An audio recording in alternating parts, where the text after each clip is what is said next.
Hello everyone and welcome to the Inside of the Camper. As I'm recording this, it is after my shift has ended, late Wednesday night, February the 6th, 2019. I'm going to get that year right from now on. Nestor's up here in his little hammock, going on to sleep, and before I do, I wanted to turn the camera on and make one little mini-sode. This time it's going to be a movie review of the Transformers movie. And no, I'm not talking about that terrible Michael Bay series, although the first one wasn't bad, and I heard that Bumblebee is not getting terrible reviews. I might actually rent it. Anyway, the one I am talking about is the original, the one from 1986. And this one is called The Transformers, the movie. There is two thes in the title. It also has the tagline at the top that says that it is beyond good, beyond evil, and beyond your wildest imaginations. Quite a lot of claims. Now, this movie is infamous as being like traumatic for kids in the 80s because they had gotten attached to a lot of these Transformers, and then Hasbro wanted to flush out a lot of the cast so they could bring in some new ones and start selling some more toys. So to do that, they made this movie that you could actually go to the theaters and watch, and it killed off a lot of the characters. Even Optimus Prime, somewhere in the middle of this movie, Optimus Prime dies. It'd be like having a Batman movie where Batman dies, and somehow Nightwing takes on the mantle and becomes the new Batman. It was infamous. Supposedly very traumatic. So the question is, somebody like me that was a child of the 90s and never really watched a whole lot of the original Transformers. Now in 2019, watching the movie for the first time, what will I think of it? What will be my thoughts on it? Let's find out.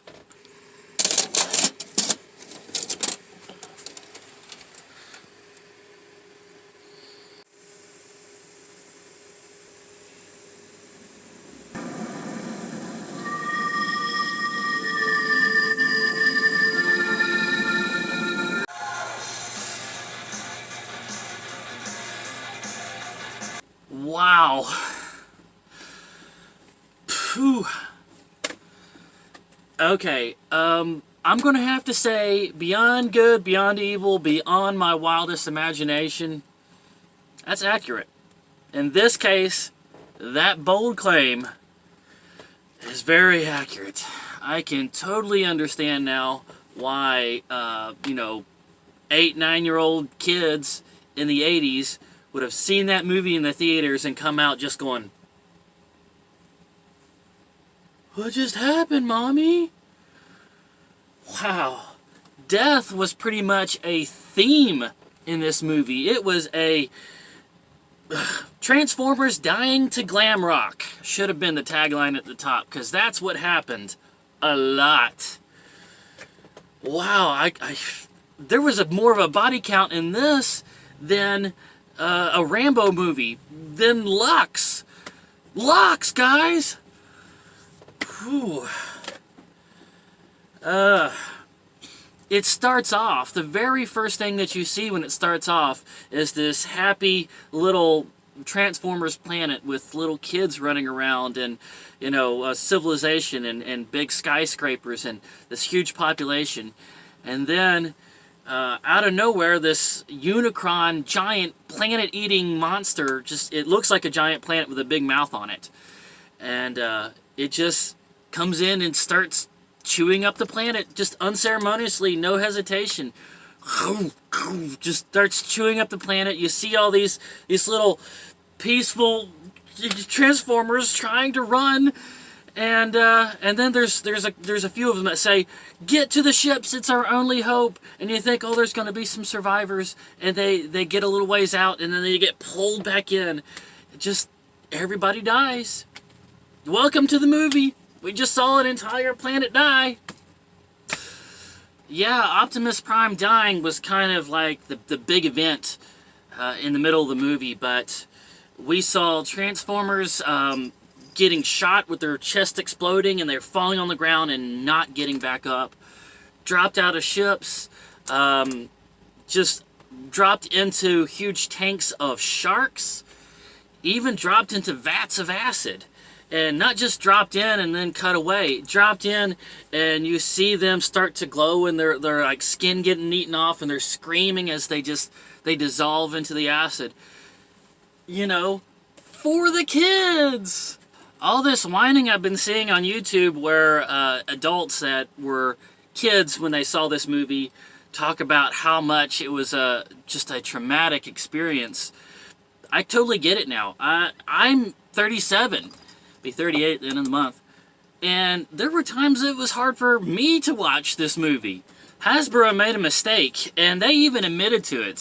It wasn't long after this movie that G.I. Joe, the movie, was made, and Duke was supposed to die in that movie. If you watch it, he has his whole death scene. Delivers his final words, closes his eyes, slumps over, and that was supposed to be it. He was supposed to die right there. But they just played it off like he had fallen into a coma, and then right at the end, before the end credits roll, they have that little voiceover come in and say, "We just got word from the hospital. Duke came out of his coma. He's gonna be okay." And then the whole team starts to cheer. They went in and added that because of the backlash from this movie.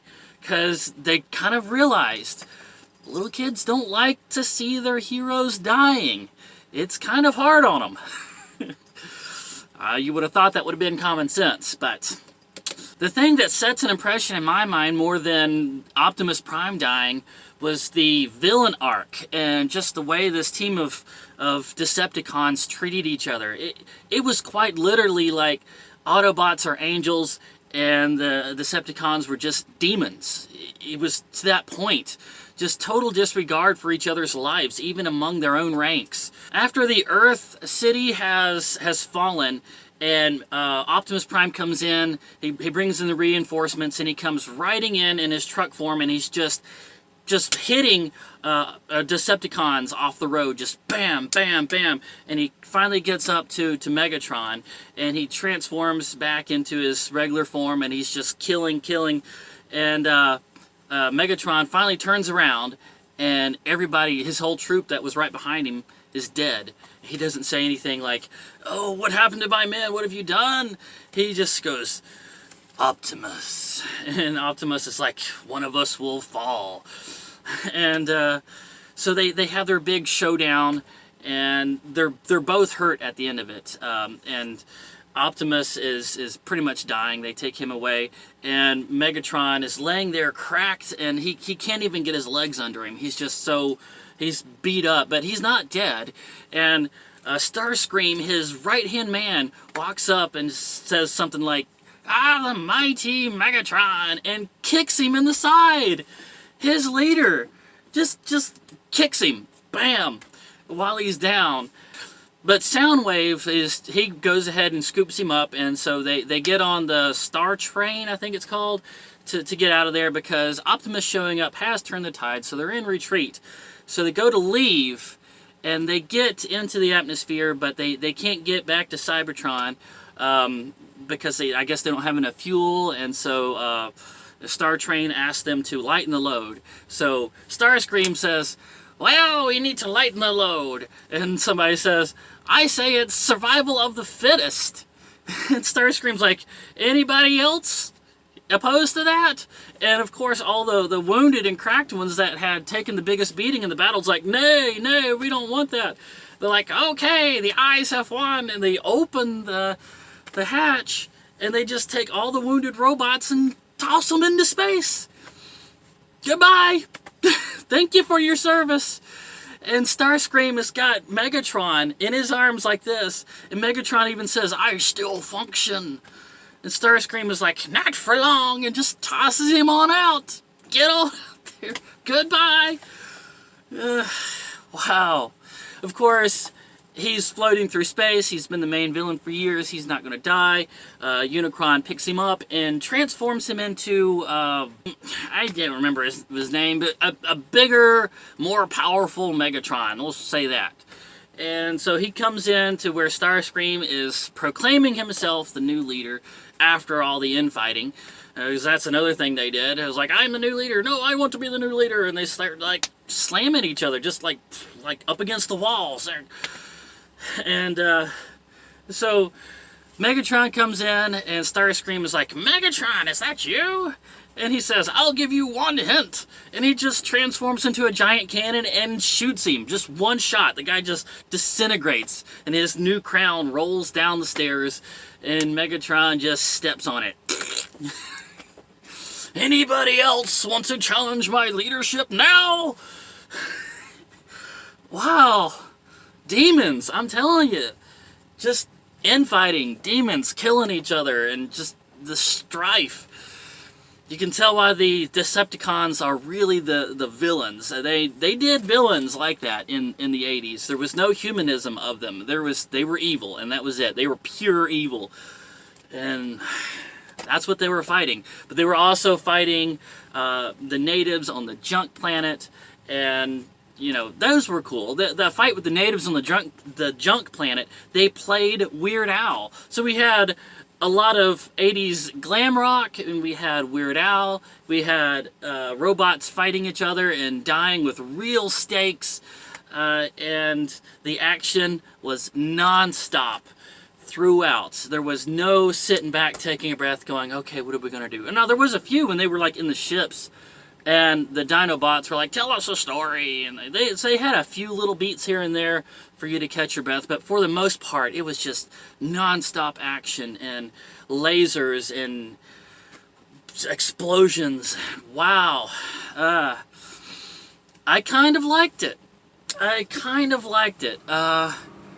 glad I found this VHS. Hopefully one day I can find it in DVD form. Was it ever released in DVD? It probably was. Hopefully one day I'll be able to find it and really get to see it in higher definition. That was a good movie. It was a good movie. I will say it was not for kids. I can't say who it was for. Adults that love to see sentient machines and getting destroyed and killed to 80s glam rock and Weird Al. It's a small demographic, I think. But for that kind of person, fantastic movie. That person is me. I loved it. Now that I have finished this, I think the next Transformers series I'm going to start on is Beast Wars. I can just hear all the die-hard Transformers fans out there just groaning as I say that. But yeah, I think this is going to be the next one I watch. So if you guys like this, please don't forget to go ahead and smash that thumbs up like button. Leave comments, questions, suggestions, and requests. Subscribe if you haven't already and hit the bell icon. And I look forward to seeing you in the next episode.